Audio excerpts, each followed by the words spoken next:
Tales from Ramakrishna, retold by Irene R. Ray and Malika Claire Gupta. Jatila. In a village in India, there was once a little boy whose name was Jatila. Jatila's mother was a widow, and there was no one to help her. She earned a little money by spinning yarn. She and Jatila always had just enough to eat, but they were very poor. Every day, Jatila's mother prayed to Sri Krishna. She asked him to help her to look after her little boy because she wanted him to grow up into a strong and good man. When Jatila was old enough, his mother sent him to school. The school was far away in the next village, and to get there, Jatila had to walk through a forest. The tall trees in the forest made the footpath very dark, and Jatila felt afraid. Some of the trees had long, low branches that looked like arms trying to catch him. Other trees had creepers growing on them, and the stems of the creepers looked like huge snakes. I wish I had someone with me, Jatila thought to himself. It wouldn't be so bad if I had someone to talk to.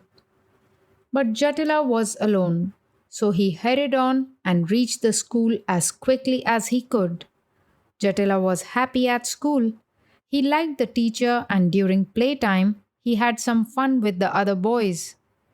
When school was over, however, and it was time to go home, Jatila suddenly remembered that he would again have to walk through the forest. It was much worse this time. The forest was darker than ever, and there were strange shadows everywhere. There were those arms always trying to catch him, and there were those things like snakes climbing up the trunks of the trees. Jatila began to run. He ran and ran all the way through the forest and did not stop until he reached home. As soon as he saw his mother, Jatila began to cry. What has happened? Asked his mother, and she took him on her lap to comfort him. Did the teacher scold you? Oh no, Ma, replied Jatila. I was happy at school. But it's the forest, Ma. It's such a long way through the forest, and I'm all alone, so I feel afraid. But there's nothing to be afraid of in the forest, said his mother. You'll soon get used to it. No, Ma, said Jatila. I feel very frightened. Please send someone with me. But who can I send, Jatila? Replied his mother. There is no one who can go with you. Jatila's mother closed her eyes and seemed to be thinking very hard. Suddenly she opened them again, and her face lit up with a smile. Of course, she cried. How silly of me to forget. There is your big brother in the forest. He will go with you and take care of you. Jatila was astonished. Big brother? He said. Have I got a big brother, Ma? Yes, child, she said. His name is Madhusudan. But where is he, Ma? Asked Jatila. Why doesn't he live here with us? He lives in the forest, his mother answered. He looks after the cows there. But if you call to him tomorrow on your way to school, I'm sure he will leave his cows and walk with you through the forest. Jatila was very happy. Now, instead of feeling afraid of the forest, he was longing for the next day to come so that he could run quickly to the forest and see his big brother there. Early the next morning, Jatila said goodbye to his mother and went off to school. His mother stood at the door of her cottage, watching him as he hurried eagerly towards the forest. Oh, Madhusudan, she prayed, please take care of my little boy. As soon as Jatila entered the forest, he stood still. Oh, big brother Madhusudan, he called, please come and walk with me through the forest. Jatila waited and listened, but no one answered, and no one came. He must be a long way off, thought Jatila. I'll call louder. So again he called, as loud as he could. But still, no one came. I know he is here in the forest, Jatila said to himself, and I know he will come because Ma said he would. Again and again, Jatila called to his big brother, but still no one came. Jatila began to cry. Ma said you would come, he sobbed. Where are you? At that moment, Jatila heard the sound of a flute. Such sweet music he had never heard. The music came closer and closer, and then, at last, Jatila saw a boy coming towards him down the forest path. He was a most handsome boy. On his head he wore a crown, bright and beautiful, with a peacock's feather in it. He was playing the flute, and he seemed to shine with happiness. Jatila joyfully ran to the handsome boy. Are you Madhusudan, my big brother? He asked. Ma said that if I called to you, you would leave your cows and walk with me through the forest. I have to go to school, you see. Yes, I am your big brother, replied the boy. Come along, I'll walk with you through the forest. Jatila walked with his big brother and told him about his life at home and how glad he was that he was now big enough to go to school. He quite forgot how frightened he had felt the day before. When they came to the end of the forest path, Madhusudan stopped. I shall go back now, he said. But will you walk with me again in the evening? Jatila asked. I shall feel very frightened if you don't come. Oh, yes, replied Madhusudan. Just call to me and I'll come to you.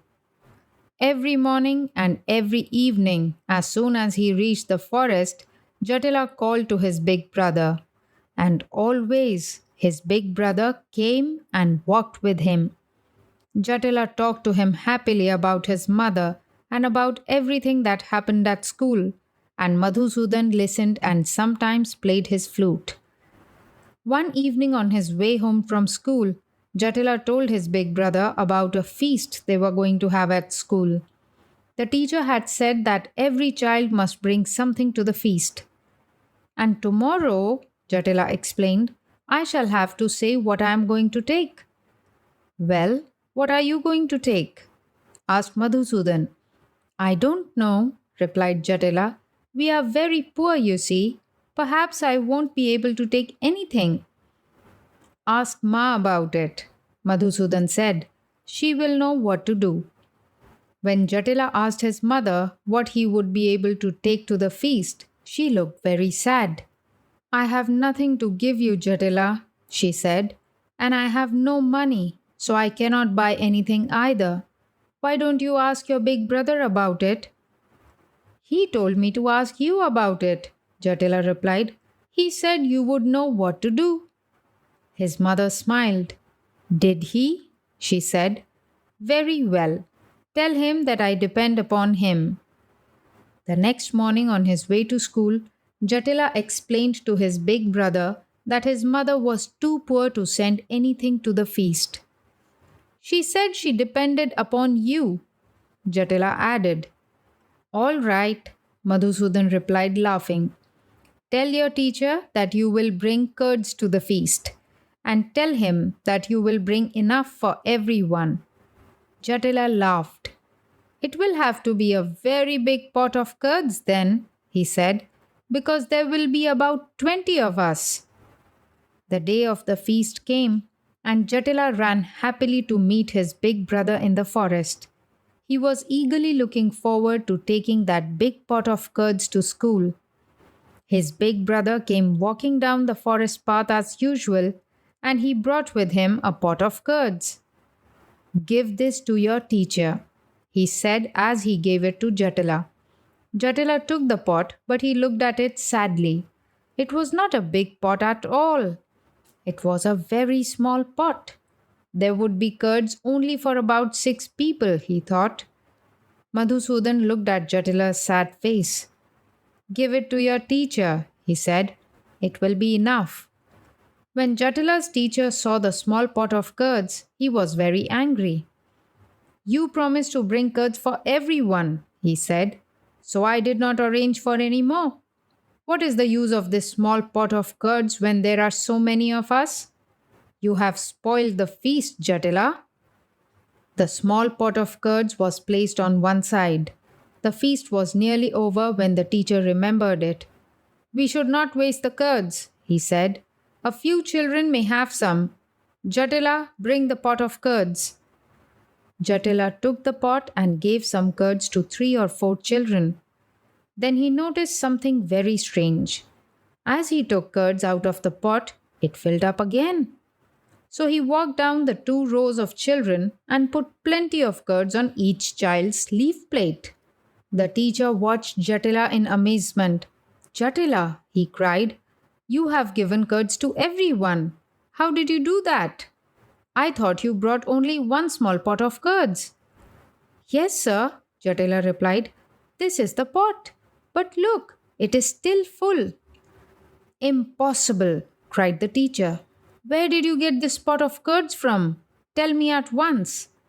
Sir, said Jatila, my big brother gave it to me. Your big brother? I didn't know you had a big brother, the teacher said. I didn't know either, replied Jatila, until I began to come to school.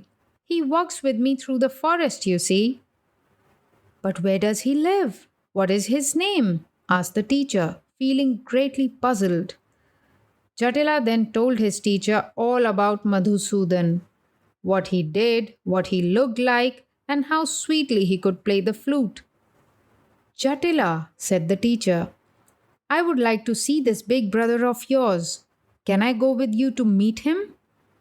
Oh, yes, of course, replied Jatila eagerly. Come with me to the forest this evening. I have only to call him, and he comes to me. When it was time for Jatila to go home, his teacher went with him to the forest. Jatila called as usual to Madhusudan, but he did not come. Again and again, Jatila called, but still he did not come. I think, Jatila, said the teacher, that you have not been speaking the truth. You have no big brother who lives in the forest. Jatila began to cry. It is true, it is true. He wept. I have a big brother, I tell you. His name is Madhusudan. He gave me the curds. Where is he then? Said the teacher. Oh, big brother Madhusudan, called Jatila loudly. You must come to me now. You must. If you don't, my teacher will never believe that I have spoken the truth. At that moment, Jatila heard the sound of a flute. There, he cried, he is coming. See how beautifully he plays the flute. The teacher listened to the flute and eagerly looked around for the player. But still Madhusudan did not come. Instead, a beautiful voice spoke from somewhere among the trees of the forest. Jatila, said the voice, it will be a long time yet before your teacher is able to see me. You have seen me, Jatila, because of your mother. She is pure and good and full of faith. She begged me to take care of you in the forest, and that is why I came to walk with you every day. You have seen me because your mother had faith in me, and because you had faith in your mother. Then at last Jatila understood. His big brother who lived in the forest really was Madhusudan.